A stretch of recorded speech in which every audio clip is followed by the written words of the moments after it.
of the NRPC Board of Commissioners. Welcome, everyone. We've got three major agenda items tonight. First is approval of the Franklin Town Plan and related approvals. Also, approval of an increase in the municipal assessments for fiscal year 2027, and a presentation on the NRPC Water Resources Program. As usual, we'll start out with introductions, and I'll go through the list that I have that was part of the minutes of the last meeting, starting with Grand Isle City Youth. Howard let me know that both our Grand Isle Youth Representative and he will be unable to come tonight. Okay. Alberg Town. Danielle James Schwinger is here. Bakersfield. Hello, Bill Irwin here from Bakersfield. Linda McCall here from Bakersfield. Berkshire. Enosburg Falls. Enosburg Town.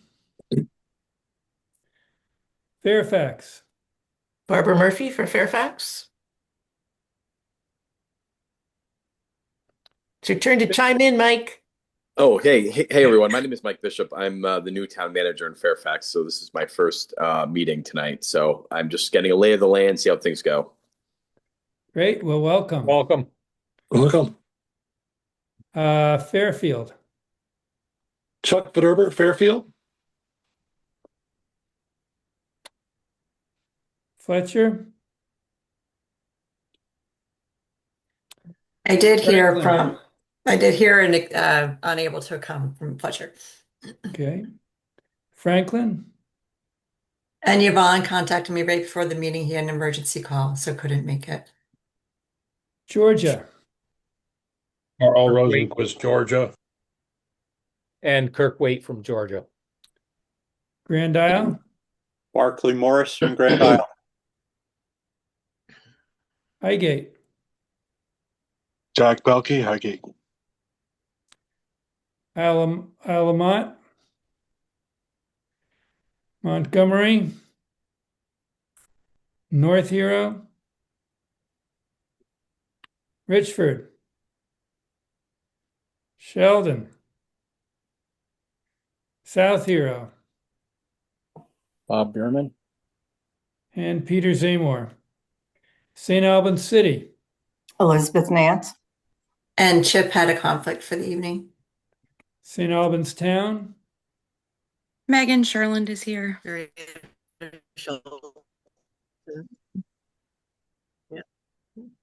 Swanton Town. Nick Brusto, Swanton Town. Swanton Village. Damon Broderick, Swanton Village. Heidi Bridge Valenta, Swanton Village. And now the staff. Dean Pierce staff. Sorry. And Catherine Dimitrick, hello. And Peter, I just let in Sylvia and Julia. Okay. Hi, Great. I apologize. Julia Callan from Fairfield. And Sylvia Jensen from Isle Lamont. Great. Sorry for being late. Okay. At our last meeting, Elizabeth Nance suggested that we have extended 1 to 3 minute introductions by a few commissioners at each meeting, providing some of their background. And tonight we're going to do 3 of them, starting with Elizabeth. So when I suggested that, I like hearing from people. I don't like talking, but you put your money where your mouth is. Elizabeth Nance, I am a resident and the representative of St. Albans City. I work for the state of Vermont's Agency of Commerce and Community Development, particularly in the Department of Economic Development. Before that, I was with the Franklin County Industrial Development Corporation. And I worked for the town of Swanton. So I gradually went from local to regional to state. I'm not going to the federal level anytime soon. I was born in Germany, hence the name Elizabeth with an S, not a Z. My undergraduate degree is in social studies, so I meant to be a teacher. Probably for the better, I didn't actually ever teach.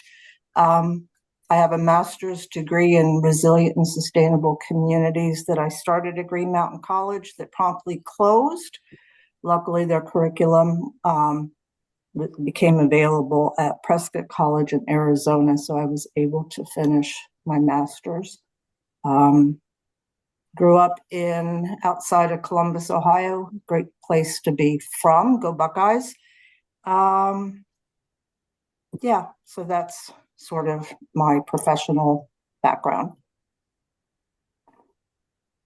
Great, thanks. Thank you. Another person who volunteered was Chuck Fritterber. Hello, good evening. Can you hear me? Yep. Yes. Okay. I've been having trouble with my audio and video. My name is Dr. Chuck Federber. I'm a representative from the town of Fairfield. My wife and I have moved to Vermont in 1988 and started Fiddlehead Family Dentistry, or dental practice. Both my wife are dentists. We've now just both recently retired as of May.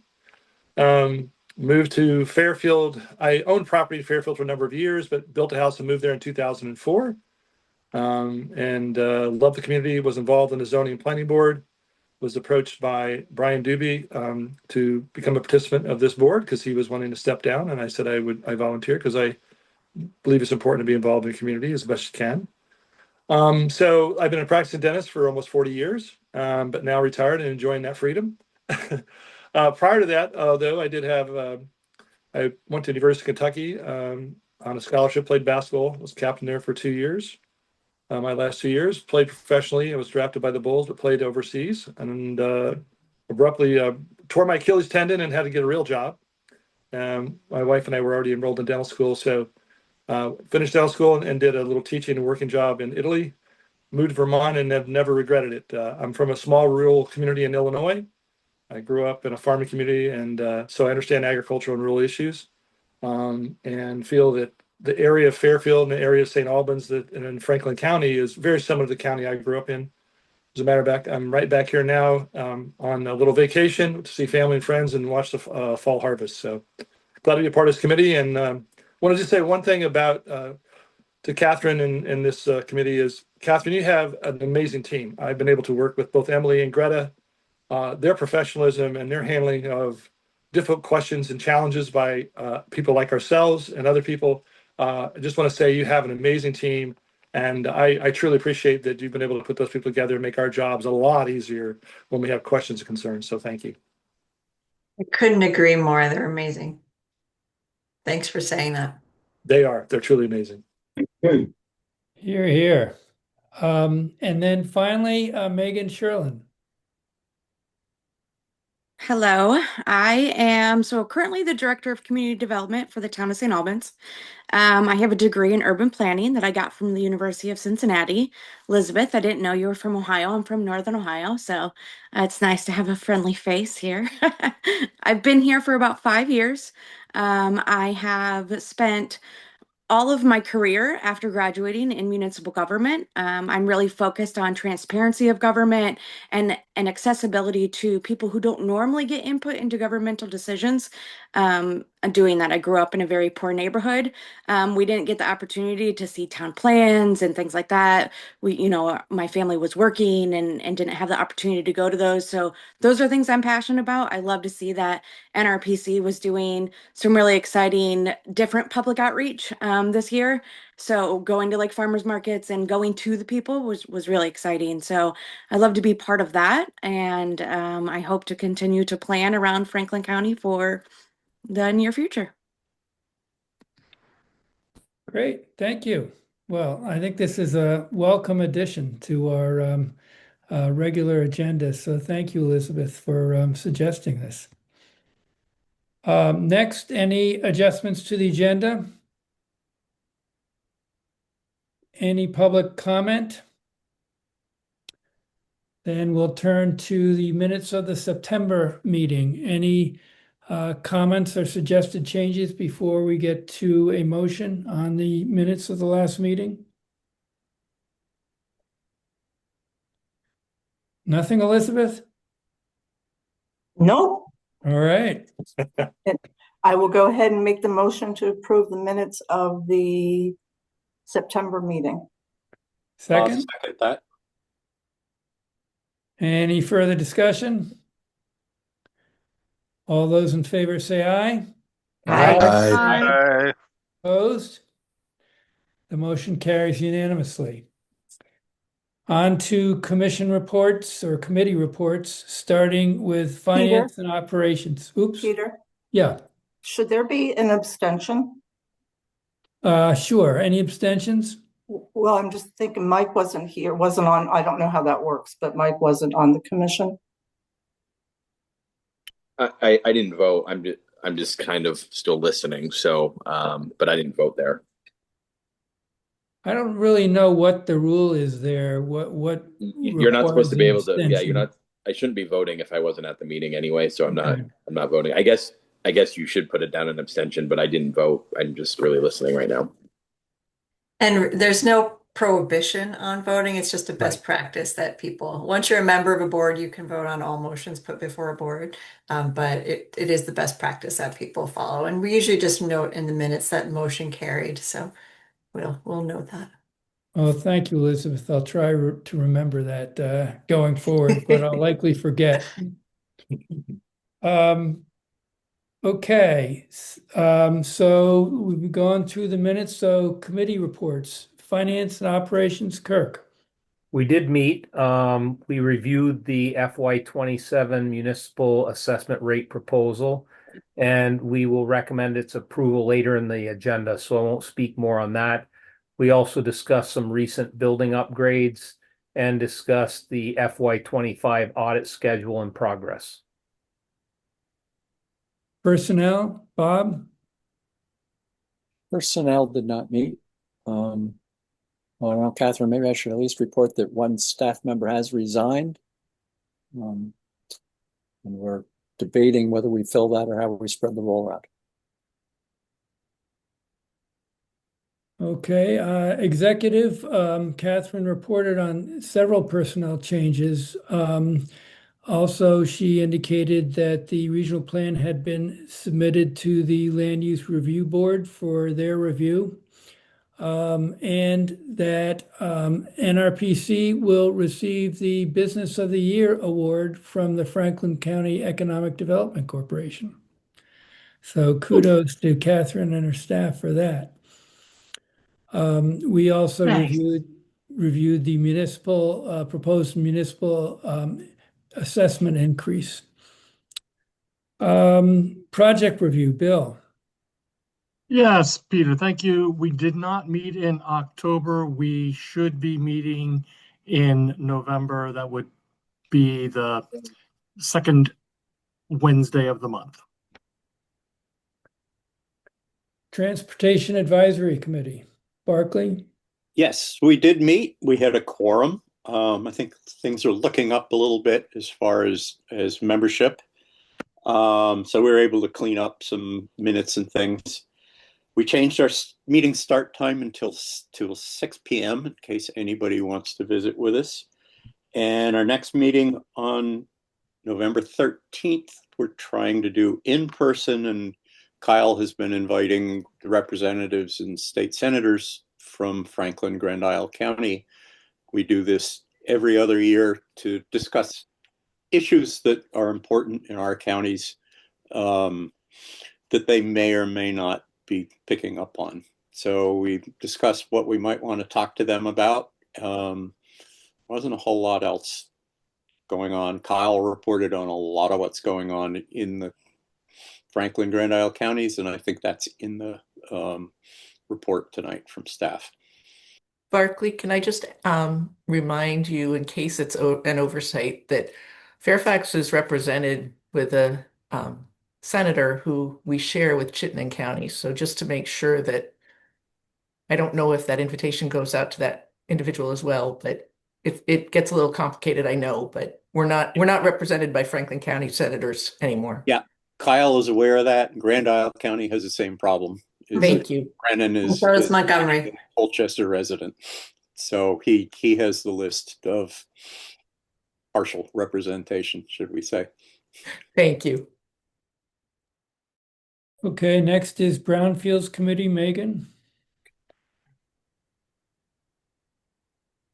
Sorry, it wouldn't come off mute. We did not meet this month. Okay. Regional Plan and Policy, Lori. The committee also did not meet this month. Vermont Economic Progress Council, Barbara. I hate to be the one that interrupts. Didn't we meet on the Franklin plan, Catherine? Yes. Thank you for remembering we did actually meet. I was thinking we hadn't met because all the regional plan work was done, but yes, the committee did meet and there's an agenda item later. Thank you, Elizabeth. Okay. Vermont Economic Progress Council, Barbara. Yeah, again, I don't have a report, and having been on that for a bit now, it's not something that I feel comfortable attending unless we end up having a TIF that I would be representing us at. It hasn't seemed, I'm not a member of the council. I am a witness, and they did have a retreat a week ago. So I get the emails, but I did want to share that I haven't really felt comfortable being at the meetings other than just auditing them, and I've kind of slacked off on that. So. Well, do you want us to take you off of the list of committee reports for that item? I think I hate to say yes, because there is information people could get by looking at their materials. And as long as you don't mind me keep saying that they met and, this was their agenda, I'm happy to say that. Okay. Sounds good. Green Mountain Transit, Bob or Catherine? Yeah, at our past meeting, we had two actions. One was to revise the current budget based on the finalization of the state grants for this year. I guess there's nothing earth-shattering in that change. And the other piece is, in light of bringing fares back to a portion of Burlington that had a no fare section, we've now also had to bring fares back for the ADA type access that goes through there also. So we completed that process. And the transfer of the rule going over to the other two suppliers is still going in process. I guess another piece I would add is the portion of Franklin, Grand Isle County is being moved up from being a June transfer to actually being the end of December transfer to the rural transit. Anything else I should say, Catherine? Those were my three items. That's all I had too. So, the only thing I would add is that the goal is that for the riders of the transit service, both the fixed route and the on-demand, the goal is for it to be seamless. So even though there'll be a new provider, rural community transit, the users themselves shouldn't have a huge adjustment. Right, complete with the same drivers. Right. Great. Okay, Healthy Routes Advisory Committee, Marietta.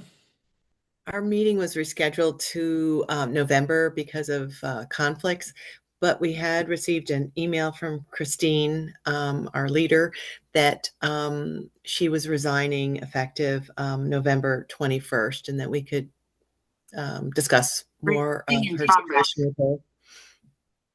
And so I did get to meet with her, and she was sought out by another group, and the opportunity was something that was really going to help build her career. So she is leaving us, but she is putting together all the HRC programming information and developing a strategy for the next steps for feeding Chittenden County. And I asked her to talk with Sylvia about the orchard that we discussed the last time and see if she had any further information, and as we strategize how to move forward with that. So I'll have more next month, but she'll be a big Okay. loss. Okay, thank you. Northwest Vermont Regional Foundation, Kirk.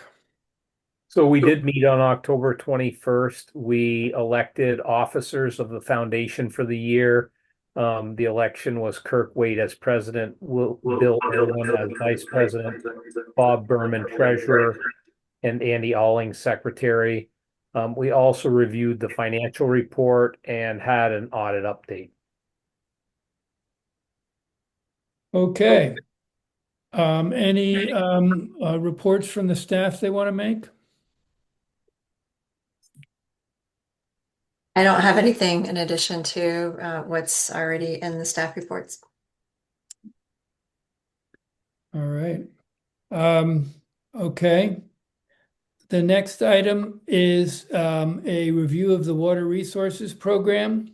And this item, there's an echo I'm hearing. I don't know if anybody else is, but it arises from an idea Catherine and I had of featuring some aspect of NRPC's programs or activities each meeting as much as we can, because there's so much going on, and it would help the commissioners have a better grasp of everything that is happening at the staff level. And we're starting out with a presentation by Dean Pierce on the Water Resources Program. Dean? Thank you, Mr. Chair. I'm going to try to get some slides going here. And if someone could confirm that those are coming through, that would be. They are. Great. Okay. Thank you. Well, hello again, everyone. Tonight, I will be providing an overview of NRPC's water resource programs. As some of you know, this area of work has grown significantly in recent years. I plan to use the most of my time here to describe the Regional Planning Commission's role as a clean water service provider, which for the rest of the presentation, I'm going to be referring to as the QUISP. We didn't make up that term, but we are using it. I will also touch on the breadth of the water resource projects other than the QUISP. I will talk about the key outcomes of QUISP work and close by mentioning the type of oversight role that the board plays. So before we dive into QUISP matters, I'll say that it's important to mention how varied our other water resource work is.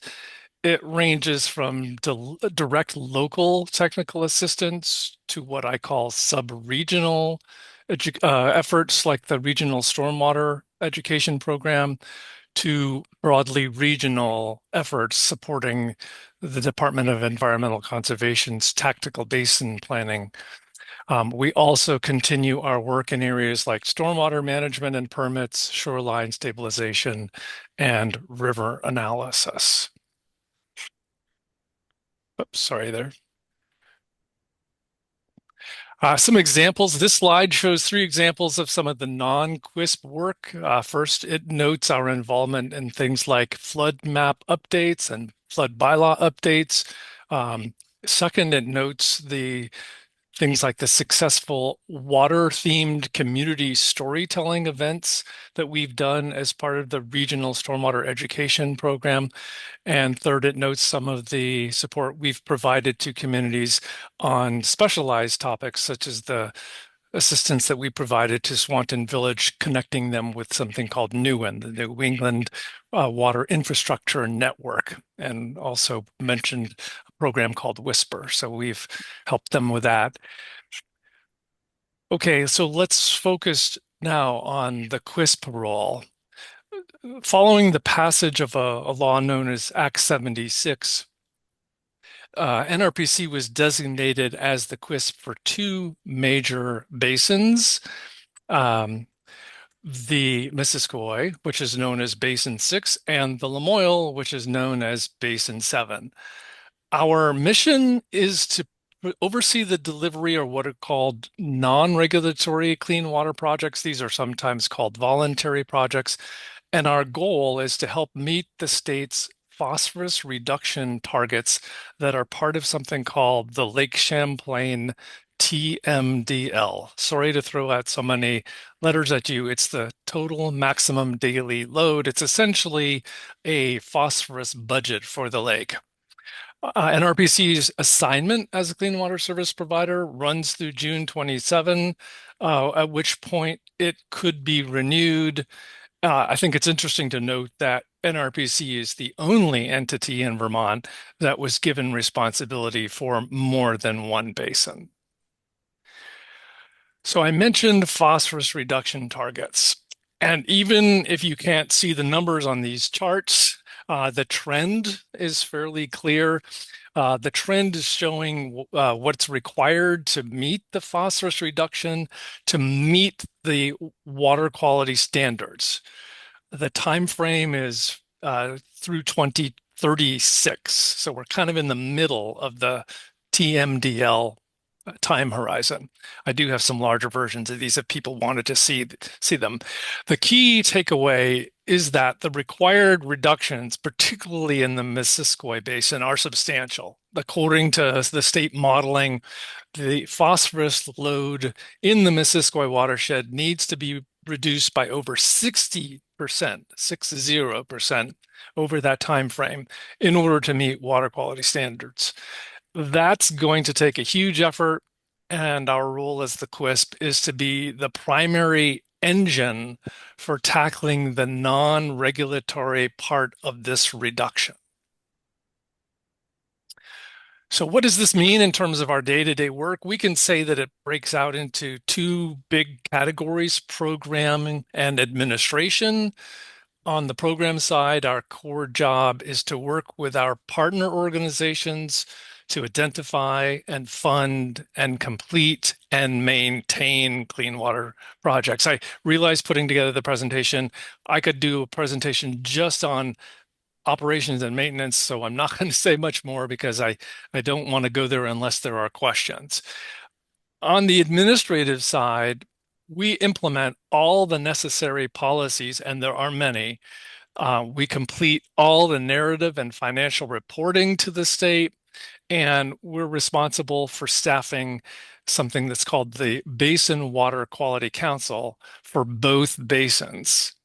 The projects we support cover everything from gully stabilization and wetland restoration and stream buffers to floodplain restoration to other things that I'm not fitting in here. So how is this structured or organized? This slide illustrates the structure in a very simple form.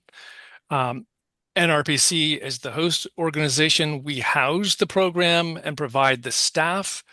The staff, in turn, organize and support something called the Basin Water Quality Council, or bear with me, we're going to call it from now on the BWIC, another term we didn't make up, but we use. The BWIC is the body that reviews and prioritizes funding requests. An application comes into the Regional Planning Commission and the Council, but it is packaged up for review by the Basin Council. When the BWIC has done its job reviewing and prioritizing, the QUISP then takes the projects back. We then work with our partner organizations to develop the contracts to get the work done. We do some of the work ourselves. That means that the Regional Planning Commission can be an applicant in front of the BWIC as well. The BWIC is a 9-member body that's defined in statute as having 2 regional planning commission seats, 2 municipal representative seats, and 2 representatives from conservation districts, 2 watershed organization representatives, and a representative of a land trust or land conservation organization. That body reviews the applications. They're guided by criteria. First and foremost is how much phosphorus will a project reduce? How much will the project reduce phosphorus, and how cost effective will that reduction be? So how will the success of our work be measured? The primary measure of success is simple. It is that quantifiable phosphorus reduction. And when I say quantifiable, I mean that it's something that there is a formula that has been accepted by the state that we use to calculate phosphorus reduction for a particular type of project. We will ultimately be judged on our ability to meet targets, a 5-year target that runs through June of 2027. In the table in the upper right, the target for the first 4 of those 5 years is 342 kilograms in the Missisquoi and 63 kilograms in the Lamoille. Adequate progress towards those targets is something that's demonstrated by the estimated reductions from all the projects, not just those that are in the ground, but also those that are in the pipeline, whether it's been planned or designed. And we hope most of them fully implemented. But we're not expected to have all of the projects in the ground in order to meet those targets. The table at the bottom right gives you some sense of what the average cost per kilogram reduction is, which is, like I said, a key factor in the project prioritization. It does cost a lot to reduce a kilogram of phosphorus in Vermont in 2025. This slide illustrates what the budget implications are of all of this work. It shows the cumulative formula grant funding. That's the source of funding we get is called the formula grant. It shows the cumulative funding we can expect from the state. The bars represent the dollars, the lines represent the kilograms of phosphorus, and there is, of course, a relationship between the two. The amount of our target is, in fact, derived from the amount of funding that's divvied up across the basins using the formula. But by state fiscal year 2026, the cumulative funding for the Missisquoi Basin will top $10 million. This, I think it's helpful to think of it as like an investment fund that we, as the WISP, the Regional Planning Commission, is alone in being able to access to fund with our partners. There are, of course, some constraints in the use of this funding. The administrative and program delivery costs cannot exceed 15% of the total. And the payments are on a modified cost reimbursable basis. The dollar amounts that I'm showing here are included in contracts, or the 4th year is a contract that's in process.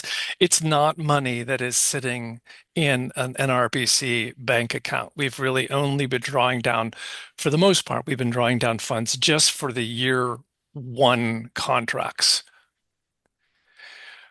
No surprise, financial accountability is crucial. We are subject to things like annual audit requirements. We have to submit quarterly reports that itemize the expenditures by project, and we enter in information in state databases. We also have a mandatory communication requirement that says that if something about our systems changed, we would immediately provide notice to DEC of those changes.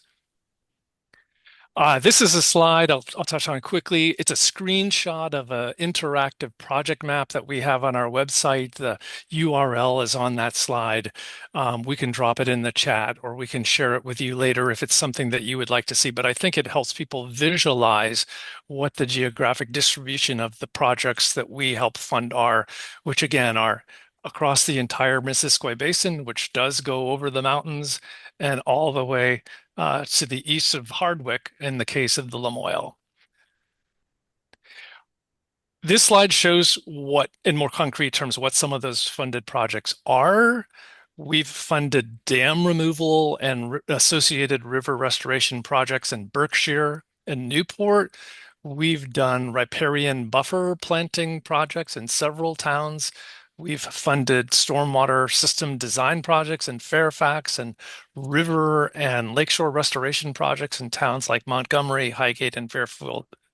Our work has also included scoping work, which is the more preliminary work that helps us determine whether or not a project idea is really viable.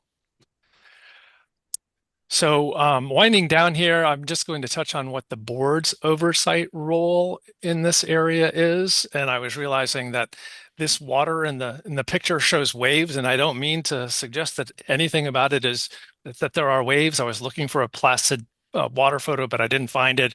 The three areas are fiduciary responsibility. All of this QUISP financial information is included in regular audits, in the budgets, in financial reports. The board's approval is needed to accept these large grants and to execute we oversee execution of major subcontracts.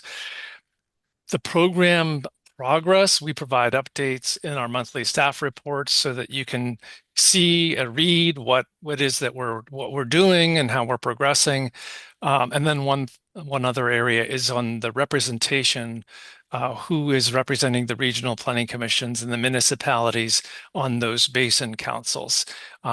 Just a clarification of one thing, the regional planning commission and its fellow regional planning commissions determine the seats or select the seats representatives in both the RPC and municipal role. So if someone is from a municipality and they're interested in filling one of those seats, they would talk to us and it would ultimately be the QUISP that is appointing them. So in conclusion, I would just say that NRPC is involved in water resource planning on many fronts, but the QUISP is by far the largest in terms of the financials. By state fiscal year 2026 in both basins, the Lamoille and the Missisquoi will be managing a cumulative $12.8 million in state funding. The target for that same period is over 400 kilograms of phosphorus. This is a program that's running and maturing. We're in our 9th call for applications. We're managing dozens of pre-qualified partner organizations. We've also got contractors pre-qualified, folks all who would help get the work done. And this is a project or a program rather that has had a big impact on our water resources work area, but it's important to mention as well that we're still active in all of those other areas that I mentioned before. And I see Carl's hand, and that is the end of my slides. So I think what I'm going to do, unless Carl wants me to pull a slide back, I'm going to let the chair do Q&A. Go ahead, Carl. Thank you. Thank you, Dean. Good to see you again. Nice to see you. Obviously, my concern goes back to the 3-acre rule and the issues we're dealing with there as far as compliance. And is there any money available in the programs you've been talking about that could help us in trying to overview and understand the 3-acre rule in more particularity?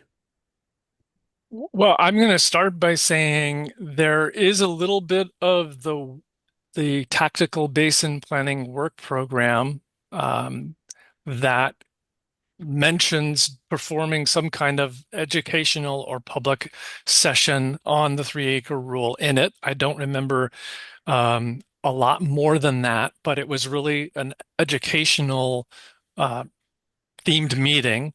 I know, or I can share that there were some grant applications submitted, 2 different ones in an attempt to try to get larger funding to do more outreach and education, but neither of those was selected. The other thing I'll say is that Catherine is the member of a committee that is doing a lot of 3-acre work, so I may just make sure that she has a chance to speak on this. Yeah, Thank Dean, do you you. want to stop sharing? So I there was, thought I had, sorry. yeah, it's okay. There was a bill that was passed last year that extended the date of compliance with the 3-acre permit out for another few years. So that's a good thing. Additionally, it set up a legislative study committee to look at the 3-acre permit, specifically what structures could be in place to make compliance with the 3-acre permit easier and more efficient for folks who need to meet it, and also the committee has also, even though it's not directly in our charge, taken it upon ourselves to ask the question of whether the 3-acre permit is really the right vehicle in order to achieve that phosphorus reduction. So we're broadening our own scope since we're meeting anyway. So there'll be more to come. We've only had one introductory meeting, and then it's a 18-month process. So there'll be more to come. And I'm representing the Regional Planning Commission statewide on that committee. Thank you, Catherine. Please keep us informed on that. I will. Okay. I've got a question that'll probably show my ignorance, but as I understand it, Lake Champlain is out of compliance with the federal clean water standards, and that it has required the state to bring Lake Champlain back into compliance. And the state has decided to do that through at least two separate and discrete efforts. One are these kinds of projects overseen by the QUISPs, and the other is regulatory actions, that is, directing the owner of entities responsible for pollution to reduce the amount of pollution. Is that a fair summary? And if so, are there other major initiatives that the state is undertaking besides those two types of programs or efforts? Yeah, I think that's a good description of what the broad outlines of the system are. Within the regulatory realm, there are many different types of regulations. So everything from the 3-acre requirements to the MS4 requirements, which apply to larger communities that have extensive stormwater systems, forestry regulations. There's all manner of regulations that are factored into the regulatory side. And then on the non-regulatory side, the sectors where the projects can be done and the types of projects are also very, very, very, very diverse. The law that created the clean water service providers had two realms of funding. There was the QUISP phosphorus focused realm, and then there's a more enhancement oriented realm where the focus is not so much on the phosphorus reduction. But yes, I would agree with your overall characterization. If you're wondering about other areas, I mean, there are investments in things like wastewater treatment plants, but that's also in the realm of permitting. I'm not sure if you had any inklings of others that maybe I could respond to or not. Well, I think you've corrected what I was assuming. I was thinking of the regulatory aspect as after the fact requirements imposed on polluters, and you're talking more about proposed actions and making sure they're undertaken in a manner consistent with environmental regulations. Right. So one big example would be the municipal roads general permit in a law that passed a little bit before Act 76. There was the system of regulations on municipal roads that was created that, there are not those violations. There was a system of permitting that was created to bring roads up to standards. Thank you. Any other questions for Dean? Yes. One, how involved is the Friends of Northern Lake Champlain involved in this process with them? I know they've made some major efforts. And number two, real quickly, with the recent flooding in the last 2 to 4 years, where we know a number of those water treatment facilities upstream from all this were not functioning properly, how much does that come into play with these numbers? And is that taken into consideration with trying to lower these numbers that we're talking? So Friends of Northern Lake Champlain is one of those partner organizations. I was remiss in not identifying who some of them are. They include groups like Friends of Northern Lake Champlain, the Missisquoi River Basin Association, the conservation districts, and folks like that. But Friends of Northern Lake Champlain has participated in this effort from the beginning. And in fact, Ken Henderson now former chair of their board, has been the vice chair of the board and serves on more than one council. In terms of the storm damage and impacts on, taking out the wastewater system in Johnson, the storm events have a real impact on the amount of phosphorus that's entering the lake at a given point in time. But we're the system that we're operating in is this modeled system, so it's somewhat theoretical. It doesn't respond like on a seasonal or yearly basis to events. It's really about this modeling framework and how the modeling identified what the phosphorus reductions needed in different lake sectors were, and then how those were split across watersheds. So an immediate event like that isn't changing our targets, but as time goes by and patterns change in the next iteration of the modeling, it could very well be the case that there is some adjustment that's made for those types of events. Hopefully that helped. Thank you. Okay, any other questions? Yeah, maybe Barclay. maybe it went by me, but I think you said it was 432 kilograms in the Missisquoi Basin. Is that an annual reduction target, or is that in the TMDL? So the targets are annual reductions, and so what the premise is that if we have to reduce 100 kilograms of phosphorus, and we had one project that could achieve that goal, that's great. That project, we would then be asking, how long will that project last? What is the life expectancy of that project? And if that project has a life of 10 years, then we would know that those 100 kilograms of phosphorus reduction, we're going to have to do something about after 10 years go by. But the way that the phosphorus benefits of projects is typically quantified is to say, how many kilograms of phosphorus does it reduce each year? And there's an adjustment for the first year, but for years 2 through the end of its useful life. So it isn't like we just do it once and we forget about it. It is part of a growing list.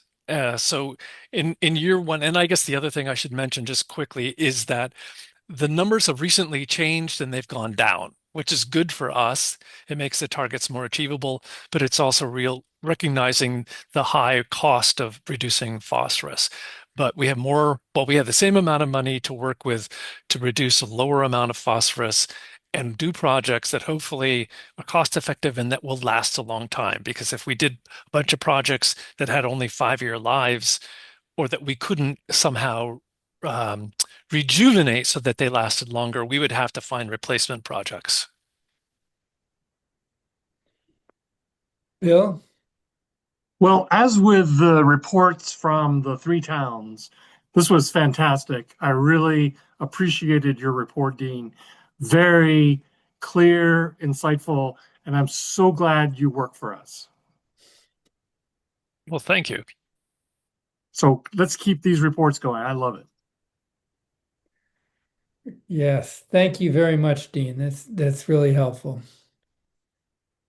Okay, next we will turn I'm to. sorry, Mr. Chair. One Yeah. thing I did want to recognize that Heidi is here and she is a member of a Basin Council, and I neglected that fact. And so my apologies to the board for holding this over and not recognizing you, Heidi.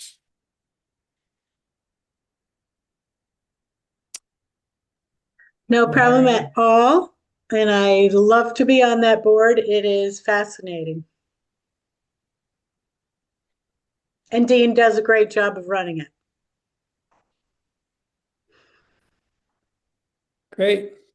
Next item on the agenda is the consideration of approving the Town of Franklin town plan and related approvals. And I guess Lori's not here. Is that right, Catherine? So will you be handling this? What I'll do is I'll start with an introduction and then I'll ask Elizabeth and Megan if they'd like to add anything, having been our most veteran regional plan members, plan review committee members. Wanted to just do a quick overview for board members, especially who haven't been through this process before. So in state law, there is an option for towns, once they adopt their town plan, to ask for what's called approval by the Regional Planning Commission Board of Commissioners. What approval means is that you as a board are certifying that the town plan meets all of the requirements that state statute says it has to have. So it makes sure that it has all of the elements or the chapters and tackles all the topics and has all the required information and the required maps. The other thing that state law provides is a process called confirmation. And that's a role for the board to say, yes, a town, you have an adopted and approved plan, and you are also actively planning. You're actively planning by budgeting funds for planning, by having an active planning commission, by participating in regional planning, and by actually implementing some of the projects that are listed in your regional plan or in other policy documents. And the third thing that state law provides for is something called an energy determination. So towns have the option of doing a town plan that just has a very basic chapter about energy, or they have the option of doing what's called an enhanced energy plan. And that's a plan that has more information, more goals, more policies, more actions that really get to meeting the state's energy goals. And if a town decides to do that, they can ask the Regional Planning Commission to take a look at it and say, does it meet all the requirements of state law? And if it does, a town gets what's called a positive energy determination. And what that gives them is if there's a project that goes through the Public Utility Commission for the state permitting for energy facilities, their town plan gets extra consideration in the process. So it gives a towns a broader voice in the process. So those are the three things that the Board of Commissioners are charged with doing in these processes that we bring forward. How we get there as a commission is that we have staff that first does an initial review of the plans and provides some initial feedback early in the adoption process. If your plan and policy committee can also meet in that same time frame, we involve the committee and get their early feedback and their early comments. And then once the plan is adopted, the community will request those approvals to the Regional Planning Commission, and we'll convene a subgroup of your plan and policy committee to work with staff to look at that detailed review for those three questions to make sure that the town plan meets all of the requirements and the town meets all the requirements. And then those recommendations are discussed at the Plan and Policy Committee and then brought to you as a full board. So you as a board are relying on the work of your Plan and Policy Committee to get to these final recommendations. I just wanted to just take a minute just to lay that groundwork and give that overview. And then I think I'll hand it over to Elizabeth because you are the Plan and Policy Committee member who did the Franklin Plan review. Oh. So I read it all. I thought that, and please, I know Emily Cloft and Luke worked on it, and I hope I'm not missing anybody. They did a really, I thought, a wonderful job. It was interesting, it was comprehensive, but it wasn't 300 pages long, which I think is always helpful. The graphics were there. So I thought they did a really great job with the town plan. And I guess I will pass it off to Megan. I don't have anything additional to share. I felt like even the plan policy committee thought it was a pretty fair plan, and with the help with staff there to review and really get down to the details helps us do a quicker job at reviewing those plans. So I felt comfortable with it. Well, I guess we need a motion or three motions, if I understand it. The first one is a motion for approval of the Franklin Town Plan. Anybody want to make that motion? I'll make that motion. Second? I'll second it. Further discussion? Do we have recommendations from Plan and Policy Committee on each of these subjects? And Yes, you do. In the packet was a summary of their report, and the committee did recommend approving the plan, confirming the town of Franklin's planning process, and granting a positive energy determination. So their recommendation is yes on all these three items. Can I amend our motion to do the approval and confirmation together, or do we have to do all three separate?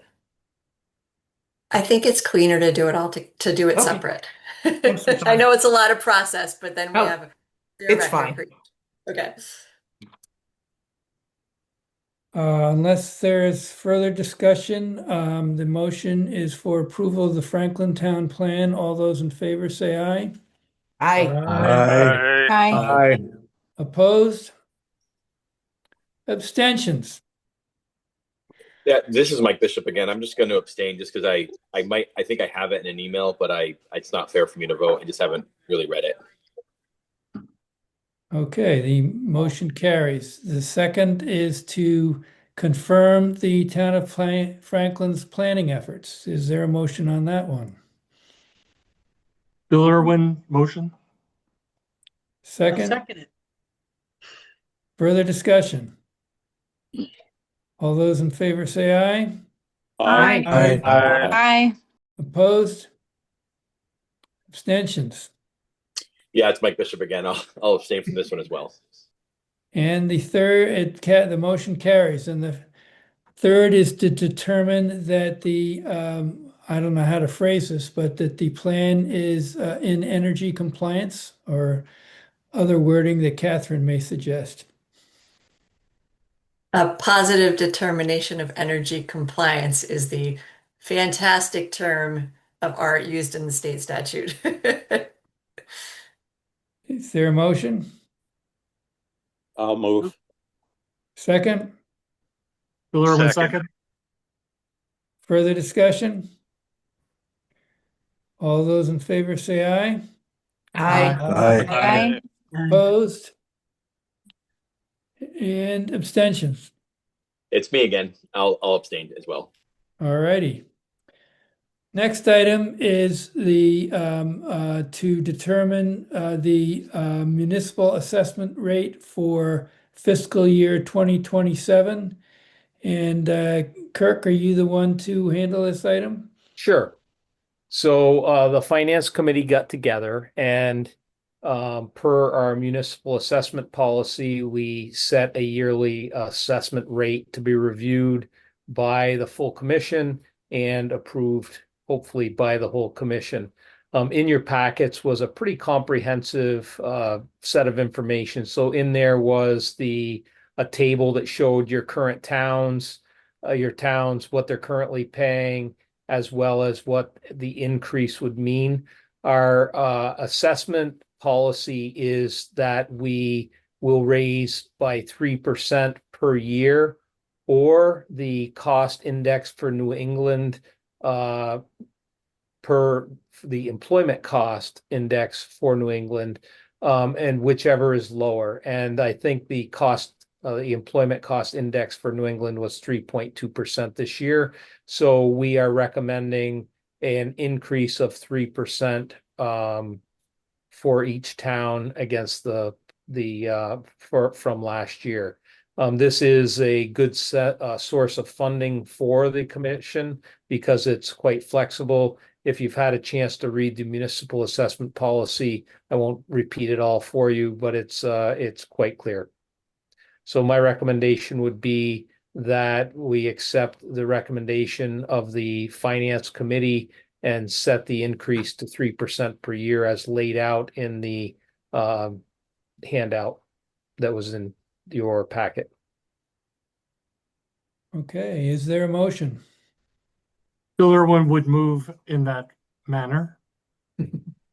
Second. I second it. Further discussion? All those in favor? Aye. Aye. Aye. Opposed? Abstentions?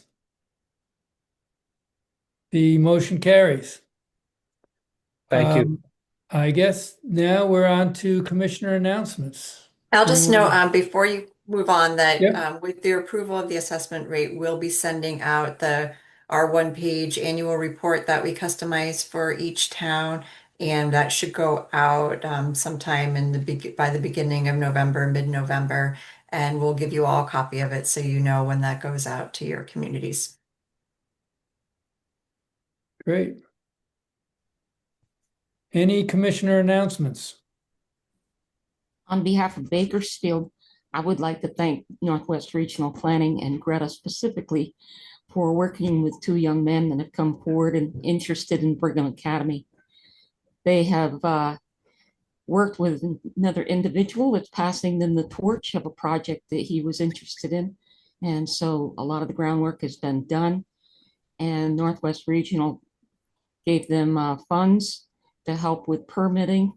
And I, for one, am very optimistic that this time it's going to happen.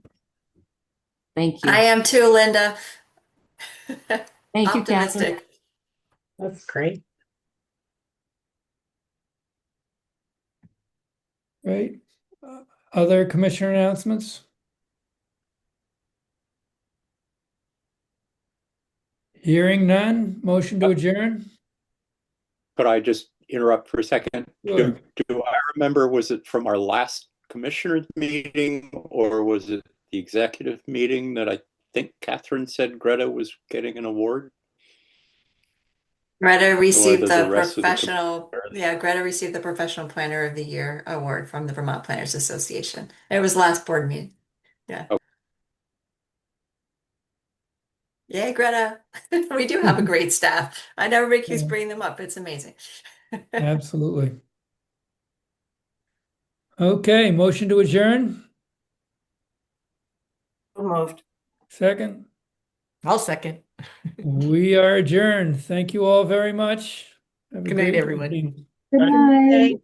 Bye-bye. Night.